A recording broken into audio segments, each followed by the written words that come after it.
Around the room, we do have the microphone, so please raise your hand. Over first question on the right. Jason, what stood out about what you guys need to do better going back and watching the film, especially to kind of attack their defense and some of the switching that they're doing there?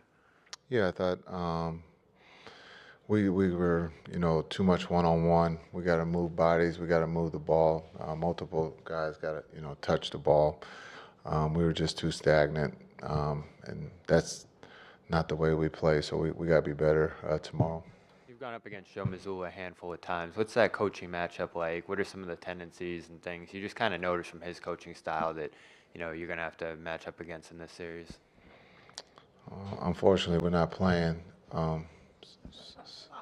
So I don't know how to answer that question. I'm taller. I would post him up, but he'd probably be more physical. He's one of the best coaches in this league. He's gotten his teams to the finals. They played at a high rate. He understands his group. And so when you talk about Joe, he's done an incredible job. And it's not easy, especially when you're favored or supposed to, be somewhere. It puts his group plays at a high level. His group plays hard, and he's one of the best coaches in the league. So for that, we got our work cut out as a coaching staff. We got to be better. Tim, over here. Jason, going back and looking at Kyrie's shots, what did you think of the shots he was able to get? And, you're talking about needing to move the ball more. How can you get him the ball in more advantageous situations? Yeah, he got great looks. Unfortunately, our two quarterbacks had turnovers that normally, don't happen. So give credit to Boston. But we believe that the shots that he got in game one were great looks. They just didn't go down. Hey, Jason Dewey Scruggs here. In game twos, you guys have won them. What adjustments have you been able to make in the past that have allowed you guys to take a game one loss, for instance, and then get a game two? Well, Win. I think there's no panic with this group. We don't, we didn't play well in game one. Give credit to Boston, they did. But it's a series, and we don't just look or capitalize on just one game. We've lost game one a lot of times, and we've responded. So we believe that we can respond to game two, and we just try to take it one game at a time. And so we didn't have a really good first quarter there. At the end of the first, put us down, but the guys kept fighting. We found a way to get it to 8. It was very similar to the way the playoffs have started for us with the Clippers. We didn't play well. But we got it, we cut that 30-point lead down and made a game of it. But we responded in game two on the road. And so hopefully we can do the same thing here in Boston. On your right, Michael in second row. Michael Pina, The Ringer. Jason, what are some of the problems that Jason Tatum can create on both ends, and what did you think of your defensive execution against him in game one?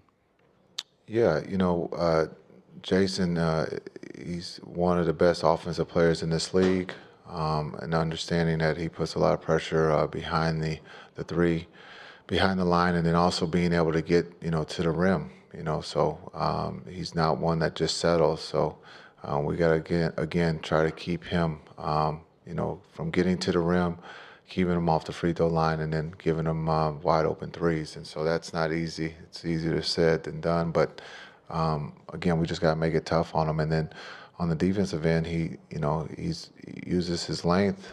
He's strong, and he's not one to give in. So we got to find other ways to score. Joe, front right. Joe Varden, The Athletic. You knew that KP was going to play game one. Were you surprised that he came off the bench? And is there an extra or unique challenge of having to guard or worry about him coming in as a second unit guy? Yeah, we knew that he was going to play, and he played well. He played well coming off the bench. And so he's played well starting or as he showed coming off the bench. So we got to make it tougher on him. When he starts to, get going, he can shoot it from half court, with range. And so we got to be able to take some of those threes away. And then on the other end, we got to make him work. But we also got to account for, being able to, when you go to the basket, he's going to be there. And so you got to account that he's got a good chance of blocking your shot. So we got to take advantage of his overhelp at times.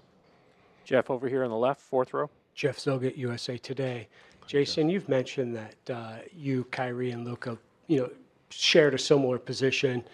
I wondered if you three are able to have, conversations, just amongst you three to the team, given what you guys can see or, did see on the basketball court. What are those conversations like? Yeah, I think we happen to play the same position. Some are a little bit better than others. But when you look at the things that we have to do just in this series better, we got to take care of the ball.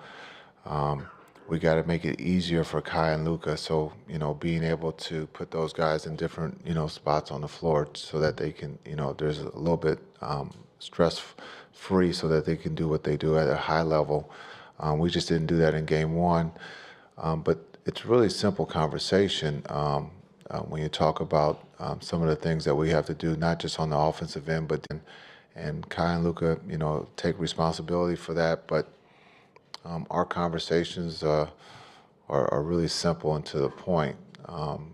When you talk about the high IQ, you don't have to, sit there and paint the picture. You just can get right to it, and they understand from my side what I'm asking them to do, and then when they respond, I understand what their responses are and what they're talking about and what they see. So it's worked at a extremely high level for when we do talk in game or on a day like today of what we're trying to get to, and those guys trust what I see or what I'm telling them, and I trust their response. Third row on the right, Tim. Jason, Tim Kalishaw, Dallas Morning News. You said there's no panic. Kind of worked because they got it down to 8 pretty quickly. Did you think the team was being a little too either fearful or maybe even respectful of the, Celtics environment? You got young guys come out here and they see all the championship banners and everything going on. Why did you tell them to have fun? Yeah, it's not about screaming or yelling. It's about with Luka having the ball, getting pressured a little bit in the backcourt, taking some time off the clock, and then getting into your half-court offense. When you watch film with the team, was there anything you saw about maybe getting into the paint a little bit more to rotate some of their defense so you get maybe lobs or those corner threes? Is there any adjustments that you'll have for that? Yeah, we'll make some adjustments, but Boston's going to give the layup to Luka, so he's got to take it. And so they're not going to give him the lob. And they're not going to give the corner three. And so it's 2-on-2, and so we have to take advantage of that. And we miss some layups. We miss some shots in the paint. That happens. But we believe that Kai and Luka will get into the paint and make them in game 2. But there's no different than what we saw in Minnesota. Just understanding that Boston is a really good defense, and being able to bluff or take away something, we trust that Luka and Kai will pivot and do what's best, and that's take the layup or take the easy 2 and continue to just wear out the paint and layups. But we got to make those too, because on the other end, if you don't make them and they come down and they make a couple threes, it puts a lot of pressure on your offense. Melissa, last question in front. Melissa Rowland, Fox Sports. What makes going against a guy like Jaylen so challenging? Well, Jaylen's their best player, so just looking at what he does defensively, he picked up Luka full court. He got to the free throw line. He did everything, and that's what your best player does. Just understanding.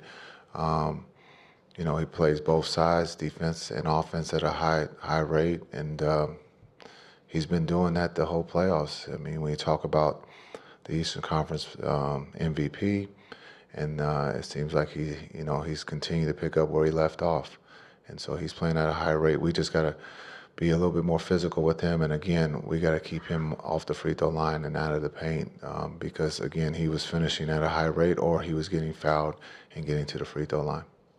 Thanks, Jason. Thanks.